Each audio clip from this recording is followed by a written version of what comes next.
Yeah, quick disclaimer before we start. I am here as the asbestos manager from the John Lewis Partnership and as a member of NORAC. Um, I have a habit of going off piste and ranting a little bit and giving my personal opinion. So I'll say that anything I say here today is on behalf of me personally and not behalf of the John Lewis Partnership. So please don't tell on me. I won't talk about myself because you can read the bio on the NORAC website, other than to go that although I'm not currently in consultancy, I've done it all: analyst, surveying, project management. For my sins, I helped run a consultancy for a few years, and that's probably why I look as old as I do. I'm only 25. For those of you who are eagle-eyed might see that my topic, if on the presentation, the presentation title that I gave Colette said, "Looking to the future, does high flow volume sampling have its place in asbestos abatement?" And my plan was to talk for half an hour purely on high volume air sampling. And then I got the results back from our trial study and went, wow, this is boring. I'm not going to do half an hour on this. So I thought what it would be probably more sensible in the first place to have done is take you on that journey of what was our thinking? Why did we go down that route? Why at the John Lewis Partnership we're trialing that, and kind of just take you through our mindset, where we got to, and what we're hoping to do next, and how that fits into the wider picture of asbestos management for us. Also as part of the wider retail sector, and I suspect many duty holders in the public and private sector. So asbestos management at the John Lewis Partnership, seeing as I'm here on their company dime, I should probably talk about them for a couple of minutes. It's fundamental to partnership values, which I'll go into in a second. We do have a great asbestos management team. I'm the asbestos manager, but we also have named duty holders. We have a wonderful asbestos working group who genuinely actively are involved in asbestos management and really do care. And it is, having worked on the consultancy sector with a number of clients, some great, some not so great, it is, coming into the partnership a year ago today, actually, it was great to see how passionate they've been. We manage a very diverse portfolio of buildings, probably more so than many people here realise. I'll talk again. I'll go on to that in the next slide. And out of our portfolio, we have about 900 buildings which are pre-2000, and we have to manage either because they have asbestos or because they have the potential to be asbestos in them. And we are keen to engage with the industry to help sort of maintain and up standards, which is part of the reason why I'm here today. And we are beginning to work towards phasing out asbestos in our estate. And the presentation from Mesothelioma UK this morning, really did sort of reinforce that for me, of how important it is for us to get involved in that. So to give you an idea of some of the buildings, obviously you all probably know about John Lewis. I imagine most of you know about Waitrose, but we see including the shops. We also have a huge distribution network, lots of warehousing, 24/7 distribution centres. We also have a range of hotels which are exclusively for partners. Is one of the sort of perks of working in the partnership, which are run in-house. We have our own build-to-rent unit, which is slowly beginning to manage residential sites on behalf of the partnership. We have our own call centres in-house, and we also have our own farm down in Hampshire. So it isn't just shops and supermarkets. As part of our engagement, it's not just engaging with the consultancy sector and the removal sector. We're also engaging with our peers. We're big believers in collectively working together to come up with the best solutions. And although we are fierce competitors with many people on that page, there is nothing to be lost in sharing asbestos expertise. So with that in mind, we've set up a sort of retail asbestos group, where myself and other asbestos managers, duty holders, appointed persons meet up on a quarterly basis at the minute, to discuss our own asbestos management, the challenges we're facing, things that are working well for us, technologies that are working well for us, consultancies and contractors that are working well for us, and just generally to sort of share best practice. So there are members at the moment. Don't look into the fact that the M&S logo is smaller than everyone else's. This doesn't matter. So with that, the future of asbestos management at the John Lewis Partnership and wider retail sector, obviously I I'll talk about it from a partnership point of view, but a lot of this, in fact, most of this is relevant to the entire sector, and I think naturally and rightly, looking at phased removal and more active management of asbestos, it has been promoted and looked at, the Work and Pension Select Committee, etc. But I think some of the challenges that are going to be faced in our sector, and I'm sure other sectors, will need serious consideration. But first of all, is probably plain to point out, and what I really want to point out is that the John Lewis Partnership is actively supportive of the ambition to remove all the asbestos in our buildings. Sorry, what's happened there? As far as we can. We have strategically reviewed our asbestos. I spent the best part of this year trying to conduct that review, so we can kind of work out where we can make a start with that. And in the meantime, we've moved from I would say do as little as possible, but do what's required to keep buildings going, sort of stance, to a taking out things where we have the opportunity stance. We believe that, and particularly I believe that, careful consideration would need to be given to what removal asbestos means. Obviously, we don't live in a sort of dream world where everything can very easily be taken out, and that thing that does need defining, and particularly if it was to be made mandatory on a government level. I mean, for example, embedded asbestos in building fabric. Would we be looking at demolishing structure to remove that asbestos, or would that be left in situ? And this is where, kicking me, I did not take lots of, when I left consultancy, I didn't take a huge photo library with me, because I'd love to give you some great examples of the sort of things I mean. But we're talking, plugging in windows, asbestos packing pieces, sort of embedded shuttering. We have contamination in concrete slabs. In my previous world, we worked in grade 1 listed buildings that had, sort of sealed risers with lagging in, but they're behind listed walls. Those are the sort of things I think we do need to define before we we press ahead, sort of, say blindly, but more with enthusiasm. The other thing, for ASIMs that are completely enclosed, how far are we going? How far into the structure are we delving to remove this asbestos? The other thing that obviously goes without saying, I think everyone in this room appreciates it. We do recognise that removing all of asbestos would be and will be a significant financial and logistical undertaking. So with that in mind, why are we doing it as a commercial entity? Well, the John Lewis Partnership is a little different compared to a lot of commercial entities. We were set up by John Speed Lewis, the gentleman in that photo there, and he had some very strange ideas at the time. Things like workers' rights and making sure that people go home and work, are safe at work. It was set up almost as an alternative to communism at the time. And it's kind of started from one department store in London to what you see today. But it was founded on the principles of everyone being partners, of being considered equal.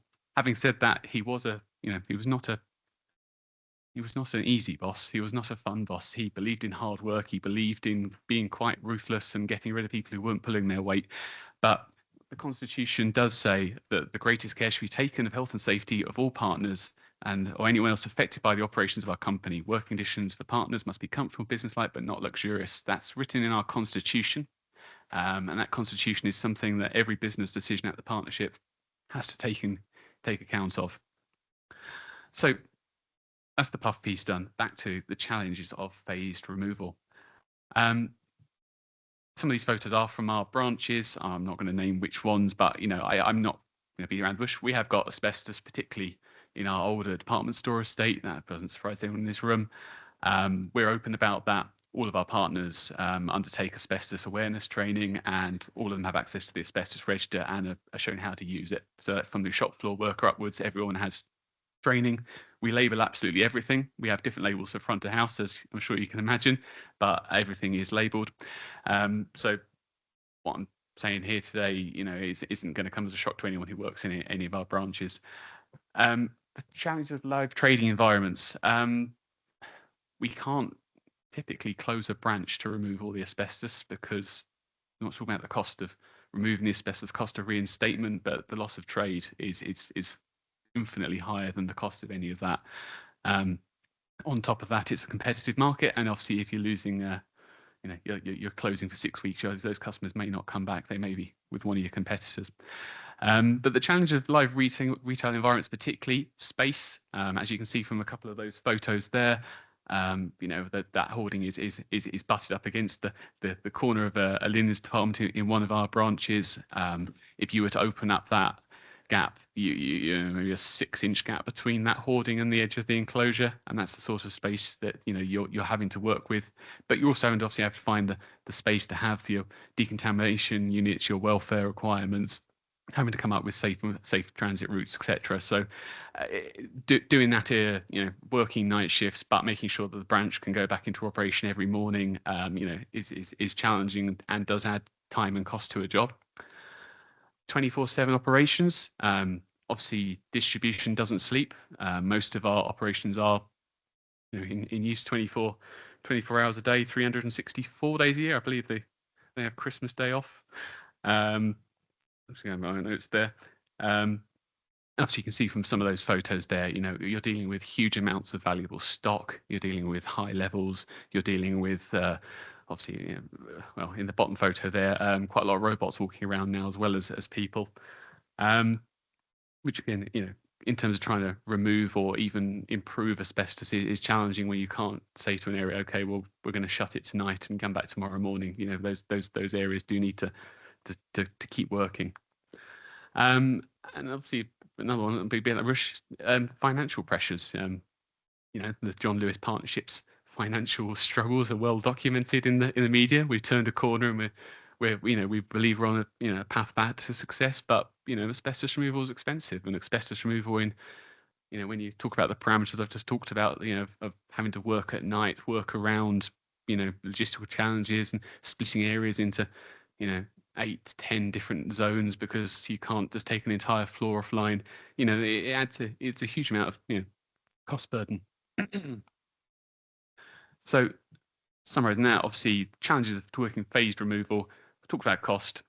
Talk about the fact that sometimes the number of ACMs will go up. We're talking about trying to remove asbestos, but obviously, the more you strip into a building, the more you're going to find. So, actually saying we're going to remove all the asbestos from a particular branch is not that straightforward when you're not doing a fully intrusive store-wide survey at any one point.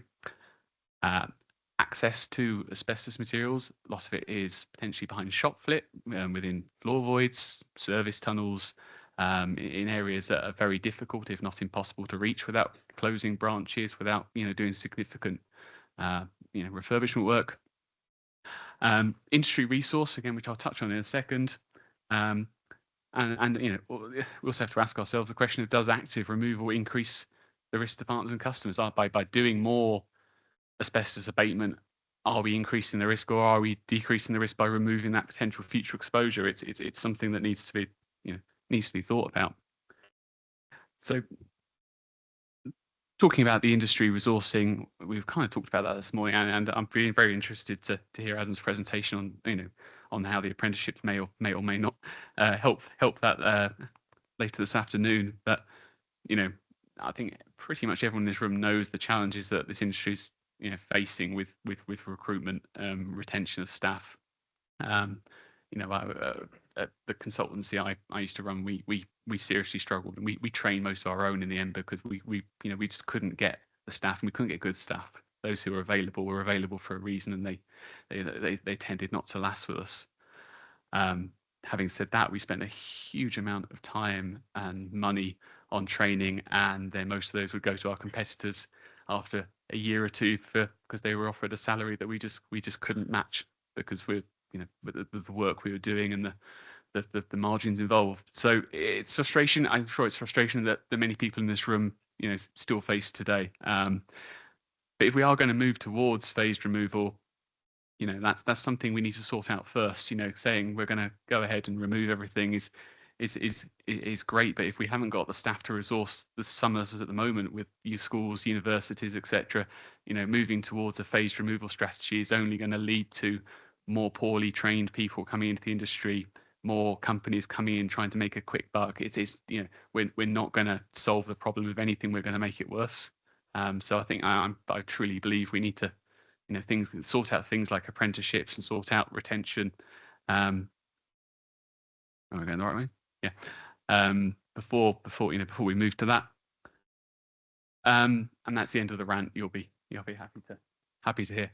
We'll move on to a blueprint for tackling phased removal, and this is something that we've kind of come up with in house. It's the way we're looking to go at it at the minute.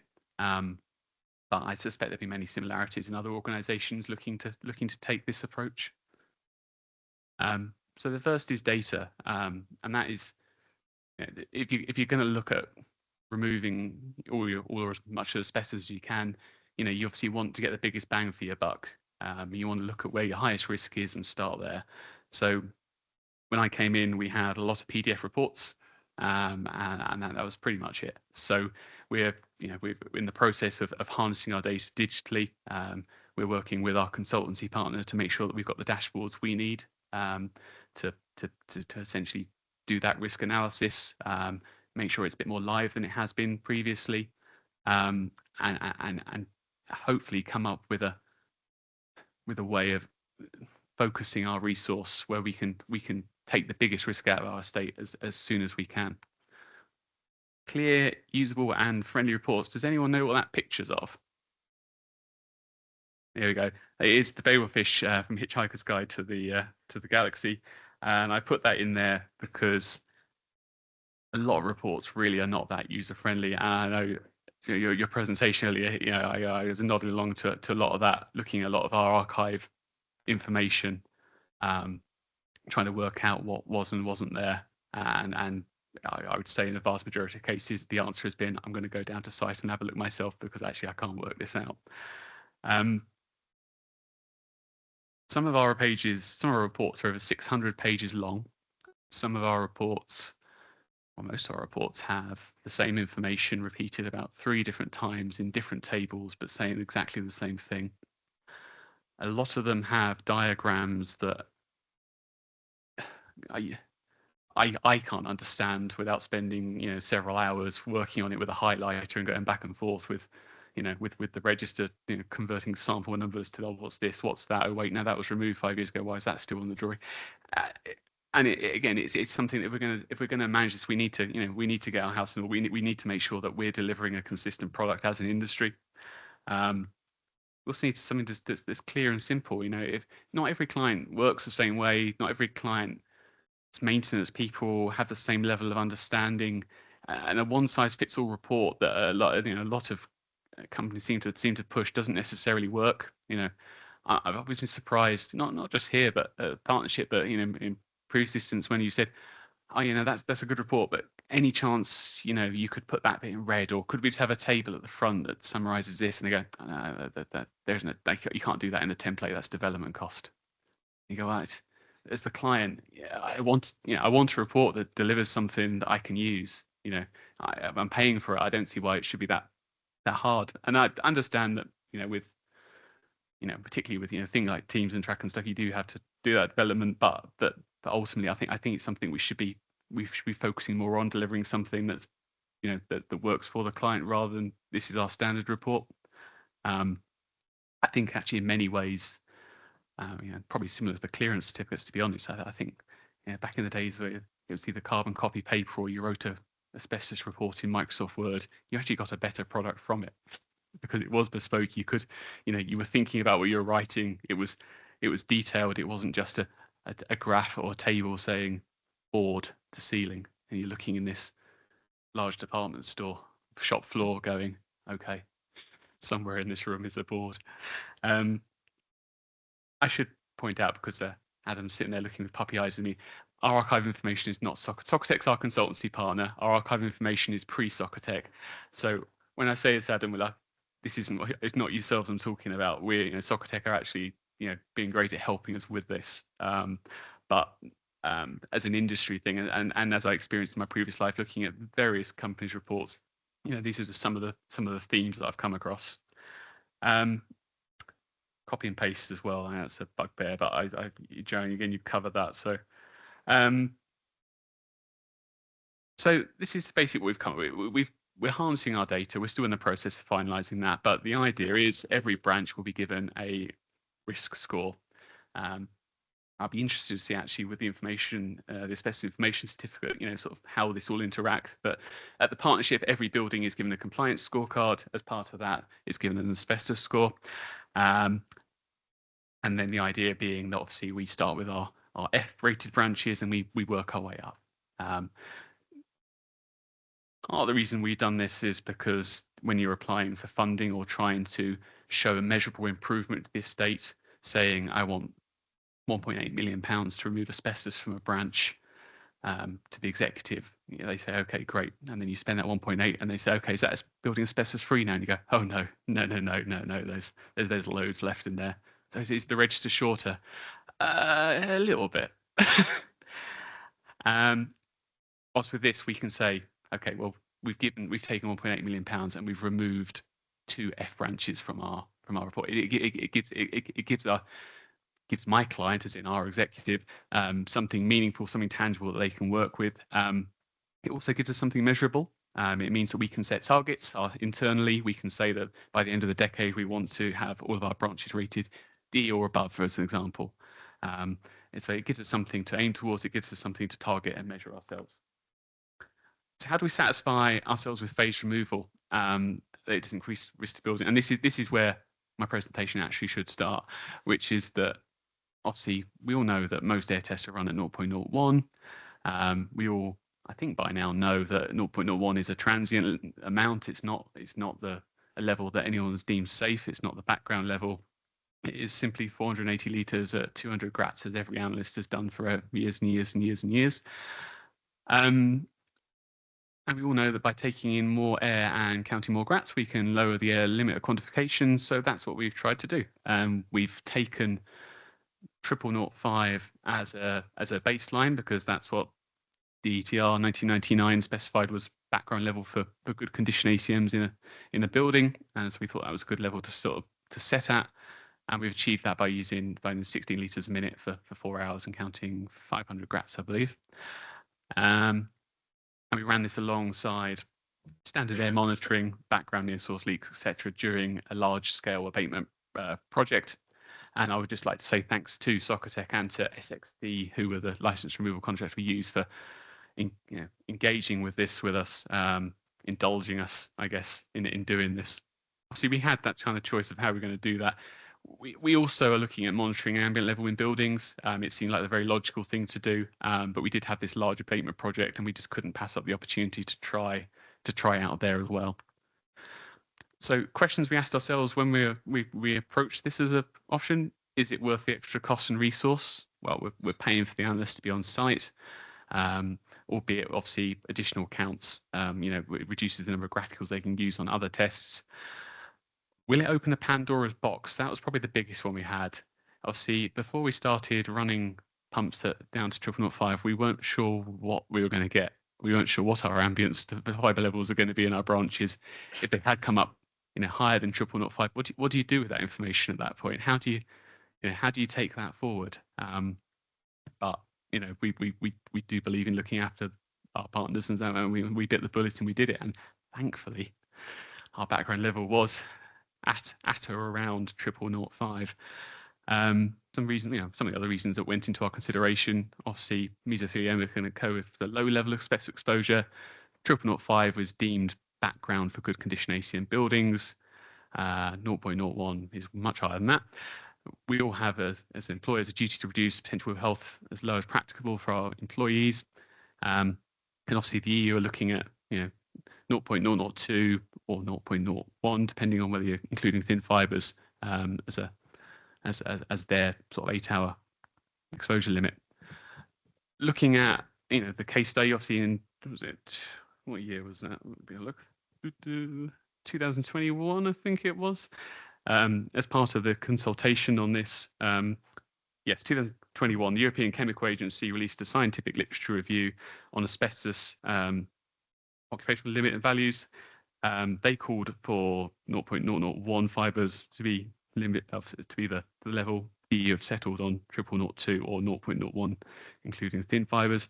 But there you go. You can see the sort of based on 8 hours a day, 5 days a week, 40 years. That's what they calculated the excess lifetime cancer risk to be. And that's just taken off the European Union website. We all know this is happening. And it'd be interesting to see how obviously the HSE review of that comes out. And just remember those numbers when we're about to look at some of the data from our site. So a couple of case studies. I'll power through this because I'm very conscious that I'm nearly out of time.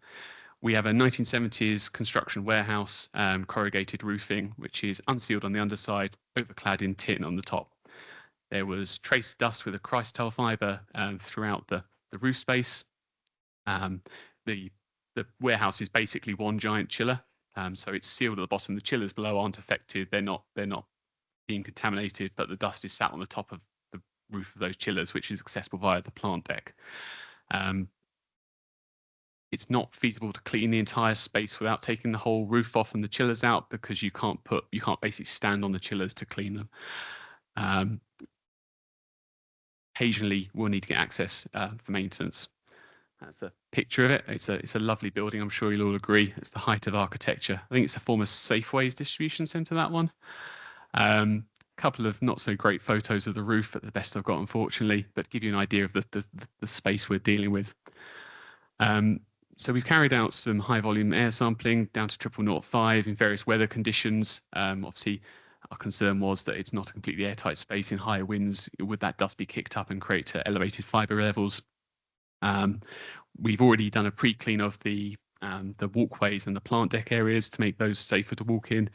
So we just wanted to see what the ambient levels were in at various weather condition times, and that's what we came out with. So as you see in one air test, you see that we did have one slightly elevated level during high winds, but the vast majority of them were less than 0.005. So basically, we've put in a permit system. You wouldn't go up there in high winds anyway, because you can only access it from an external gantry. We do periodically retest, but essentially we've managed to satisfy ourselves in that one. Actually, the risk of going there for short duration works is very low. This is the big one, 1930s department store, spray coating in parts, AIB, largely removed, but elements of it replaced. We've done a large-scale abatement project, which you'll see some photos of there. Give you the history of that one, I think it was mostly residues and debris. We had basically a lot of ceiling voids that were control restrict access areas. We couldn't do any maintenance in them. We couldn't do anything to the sprinklers. We couldn't do anything to fix leaking pipes. It was costing a lot of money to manage, and that it seemed like a good area for trial. Backgrounds were at or around 0.05. I say around. We didn't do any SEM on this at this point, although we're considering it for the next trial and putting some money aside for that. One of the areas in question was the linen and fabrics department. We're quite confident actually that if you were to discriminate fibre, that we would be all below that. Obviously, all our work's carried out overnight anyway, all in hoarded areas, and we have full-time monitoring. And that is the data, which I'm going to zoom in on the next slide slightly. How's that look on the presentation? No, that's not too bad, is it? So I'm going to try and still talk into the microphone while explaining this. You can see quite clearly. So the first thing to point out, I guess, is that everything is below 0.01. So if you were running a standard monitoring regime, essentially you're going to get a report saying everything's fine, nothing's raised, crack on. But by actually doing to that lower level, we can actually look into the detail of that, and it's interesting to see that the detail does correspond to the risk base of the activity. So all of the red lines we've got are when we've got live work or monitoring live works. I should point out that we haven't got half as many tests as I would like, but obviously we couldn't afford to have an extra analyst in there doing counts, so it was very much as and when that we had the ability to. These peaks here that come in at just over 0008 there, above 0065 there, I think roughly, they correspond with waste runs. We were able to test that compare that with the site logs and confirm they went with waste runs. When they're just carrying out live abatement works without waste runs, you've got your limits down there. So you see about, you got just over 0.001 then, probably 0.0015 maybe. So interesting, all of our live works, they're the highest levels. The second highest one there, that's during de-sheeting. So you're at 0.003 during de-sheeting there, and you see the rest of them all kind of tick along at or above the which is the DTR. So that's 0.005 there, and they're all sort of bobbing along there. Obviously, if we're looking at comparing that to the potentially to the European level that may or may not be repeated here, so you're talking what 0.01 there or 0.02 there. So you see actually during the live removal works, actually you do get some spikes there, which is given us sort of pause for thought in terms of how you plan future works. Is there a way that we can reduce that further? From the analyst perspective, the main feedback we got was it's time consuming. You're counting a lot of graticules as a result of that, because obviously we were still expecting them to do their standard leak personal regimes. They had to do their clearances, etc. Some of those counts were being done posthumously next shift after that. We weren't getting as many long duration air tests as we would have liked and initially had planned for. So I think we would probably have to allow for some additional resource if we were to do this again. I'm nearly out of time, so I'm going to speed through this. Apologies. We did also have issues with dust occlusion, as I'm sure you can imagine. But one interesting piece I got from the analysts was actually that they were probably more likely to make sure they were wearing a mask when they were observing de-sheeting than they perhaps would have been otherwise. From my point of view, additional reassurance for building users, additional reassurance for me deciding that if we want to do more asbestos removal, that the levels, aren't that high, and actually that gives us some information to work with and go, how can we reduce that further? Holds our abatement contractors to highest standards, and it gives us hopefully gives them some reassurance. Conclusions are that there aren't any conclusions, as with most studies. There is a story to be told in the detail. It is interesting. But it does raise some questions. Should we be waiting a minimum time after de-sheeting for coming back into the area? Shall we do, should we at the partnership be looking at spending more money on 0.005 testing as ambient level just to have that background information, as a sort of a library of data? Should we be concerned about the exposure levels that analysts and removal contractors are faced to if that's the sort of level that we're looking at and they're doing that day in, day out? Is there a risk profile there? And do we need to look at some of our abatement processes if we do go down the European route to make sure that we're not in breach?